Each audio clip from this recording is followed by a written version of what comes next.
Balochistan university employees ایسوسی ایشن کے صدر شاہ علی بگٹی نے وفاقی بجٹ 2025-26 کو تعلیم دشمن اور ملازم کش قرار دے کر مسترد کر دیا۔ وش نیوز سے خصوصی گفتگو کرتے ہوئے کہا کہ بجٹ میں اعلیٰ تعلیم کے لیے ناکافی فنڈز رکھے گئے ہیں، جو جامعات کے موجودہ مالی بحران کو مزید سنگین بنانے کا سبب بنے گی۔ وفاقی گورنمنٹ نے ایک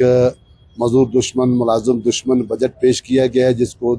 پاکستان کے تمام فیڈریشنوں یونینوں ایسوسیشنوں نے مسترد کر چکے ہیں۔ تو اسی میں گرینڈ الائنس کا ہمارا ایک فیصلہ ہوا چکا ہے کہ ہم اسمبلی ہال کے سامنے ایک بہت بڑی پروٹیسٹ کا مظاہرہ کریں گے، اور اس میں جو ہمارے گرینڈ الائنس کی 12 نکات ہے اس پہ فوری عمل درآمد کیا جائے، ورنہ بالکل یقیناً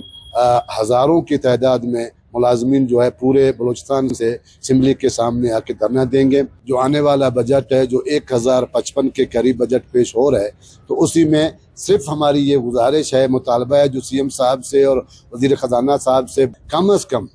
یونیورسٹیوں کے لیے 15 ارب روپیہ رکھیں، تب یہ یونیورسٹیاں آپس میں چل سکتے ہیں، ورنہ یہ یونیورسٹیاں اپنے تو آج بھی ہمارے اساتذہ اور افیسر کو تنخواہیں نہیں ملی، تو یونیورسٹیوں کو جو ماحول ہے وہ مفت خدا گورنمنٹ خود خراب کرنا چاہ رہا ہے۔ ہم مطالبہ کرتے ہیں کہ فوری طور پر یہ جو یونیورسٹیوں کی الاؤنسز ختم کر دی گیا ہے، اس الاؤنسز کو واپس نوٹیفیکیشن کیا جائے، بحال کیا جائے، ورنہ پھر وہی صورتحال ہوگا کہ اساتذہ اور ملازمین پورے صوبے کے تمام یونیورسٹیاں بمائے ملک کی یونیورسٹیوں کو ہم شامل کر کے ہم سخت پروٹیسٹ کریں گے۔ اس موقع پر اسلم بنگلزئی نے بھی اظہار خیال کرتے ہوئے کہا کہ محدود فنڈنگ سے تنخواہوں، تحقیق اور بنیادی سہولیات متاثر ہو رہی ہے۔ انہوں نے مطالبہ کیا کہ صوبائی بجٹ میں سرکاری جامعات کے لیے گرانٹ کو کم از کم 15 ارب روپے تک بڑھایا جائے۔ جو یہ بجٹ پیش ہوا ہے، اس بجٹ کو ہم لوگ کنڈم کرتے ہیں۔ 10% اگر ہمیں دیں گے سیلری میں،